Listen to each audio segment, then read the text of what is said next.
वो जो कर रहे हैं इस युग में, जब लोग एक दूसरे की जान के दुश्मन बने बैठे हों, उस दौर में रोगियों को फिर से जानदार बना देने की कोशिश जो हंसराज चौधरी जी की है, मैं उसको प्रणाम करता हूं। आप सबको पहले शुभकामना देता हूं कि आप स्वस्थ हों। राजकुमार जी ने बहुत सारी बातें की, वो अपनी पत्नी से बहुत दुखी हैं। उन्होंने अपना दुख सार्वजनिक तौर पर व्यक्त किया है, ये भी बहुत बड़ी बात है। अब देखिए आप, राजकुमार जी जैसे भी हैं, मैं तो ये देख रहा हूं कि देखिए आदमी, बहुत सारे लोग ऐसे होते हैं बिल्कुल जिनका पूरा मैदान साफ होता है सामने का। आदमी के जीवन में दो ही औरतें उसके सर पे हाथ फेरती है, एक तो माँ, दूसरी बच्चों की माँ। माँ जब हाथ फेरती है तो बाल बड़े होते हैं।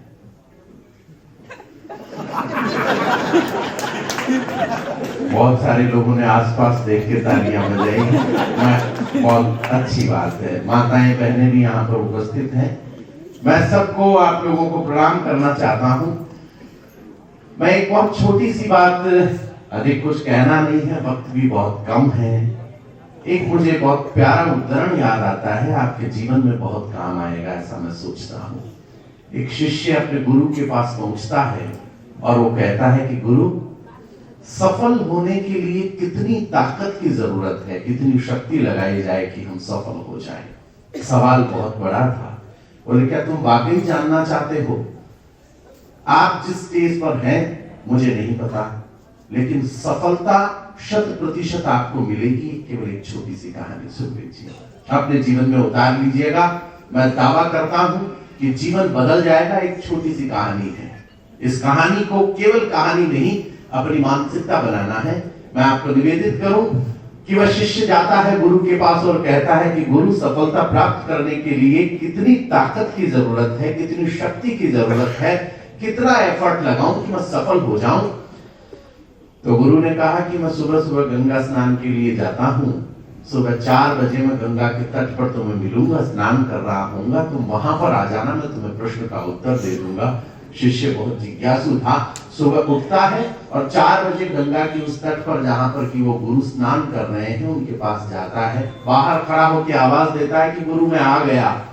क्या आ गया? तो फिर अंदर आ जाओ। गुरु ने शिष्य को अंदर बुला लिया, पानी में, जहां वो जल समाधि में थे, यहाँ तक डूबे हुए थे। बोलो क्या बात है? कि बोले सफलता प्राप्त करने के लिए कितनी ताकत की जरूरत है मुझे बताइए। तो उन्होंने अपना हाथ उठाया, उसके सर पे हाथ रखा शिष्य के और कहा कि अंदर जाओ। उसको अंदर डुबो दिया, पानी के अंदर डुबो दिया। उसने सोचा कि शायद कोई प्रक्रिया हो। वह 4-5 सेकंड तक अंदर रहा। जब उसकी सांस घुटने लगी तो उसने कोशिश की कि वो बाहर निकले। उसने प्रयास किया कि वह उस पानी से बाहर निकल जाए, लेकिन गुरु ने और ज्यादा दबाव दे दिया, उसको और ज्यादा डुबो दिया। 10 सेकंड हो गए, 15 सेकंड हो गए, 20 सेकंड बाद में जब वो ये सोचने लगा कि अगर मैंने गुरु को अब ये हाथ छुड़वाकर मैं पानी से ऊपर नहीं आया तो मेरा दावा है कि मैं मर जाऊंगा। उसने बहुत छटपटाहट गुरु को समझाने की कोशिश की कि मुझे छोड़ दीजिए।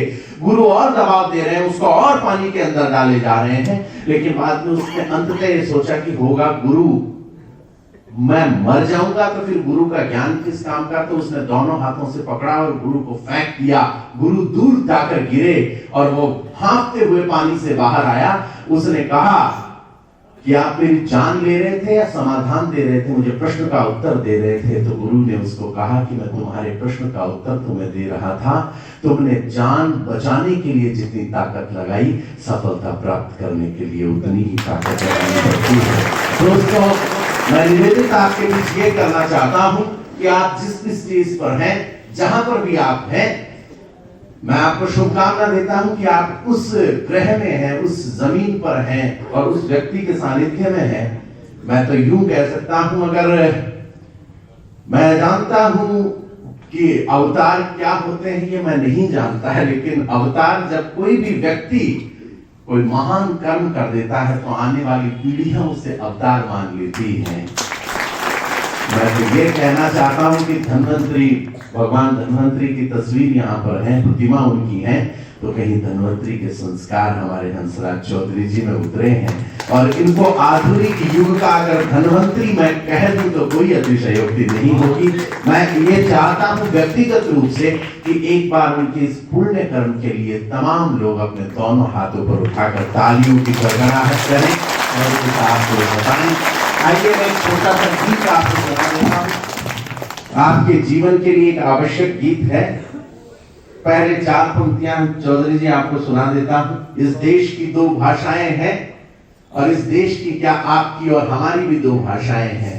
अपने डॉलर की शक्ति पर चलता होगा अमेरिका, अपने आविष्कारों की शक्ति पर चलते होंगे जापान और जर्मनी, अपनी बंदूकों की नालों की शक्ति के आधार पर चलते होंगे ईरान, इराक और सीरिया, अपने घटिया उत्पादों की शक्ति के आधार पर चलता होगा चाइना, अपने आतंकवाद की शक्ति पर चलता होगा पाकिस्तान, पर दुनिया में अकेला मुल्क है आपका और मेरा भारत, तो आज भी अपनी संस्कृति और संस्कार की शक्ति पर चलता है।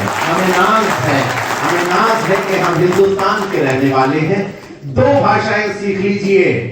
आप जिस भी रोग से लड़ रहे हैं उसको ये 4 पंक्तियां सुनाइए, रोज सुनाइए। 4 पंक्तियां मैं आपको सौंप रहा हूं। ये 4 पंक्तियां अपनी उस बीमारी को सुनाइए जो आपको तंग करती है।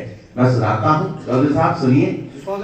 कि प्रेम पराक्रम दोनों का एक साथ पुनीत प्रदर्शन है। प्रेम, हमारे में प्रेम भी है और पराक्रम भी है। प्रेम पराक्रम दोनों का एक साथ पुनीत प्रदर्शन है। रण हो या फिर प्रण हो दोनों में अपना आकर्षण है। रण हो या फिर प्रण हो दोनों में अपना आकर्षण है। अपनी 2 भाषाएं हैं, अपनी 2 भाषाएं हैं, तुम चाहो उसमें समझा दे। एक हाथ में बांसुरिया दूजे में चक्र सुदर्शन है। एक हाथ में बांसुरिया दूजे में चक्र सुदर्शन है। आइए मैं आपको देश की वंदना का एक गीत सुना दूं, एक देशभक्ति गीत जिसमें हम इस देश की वंदना करें।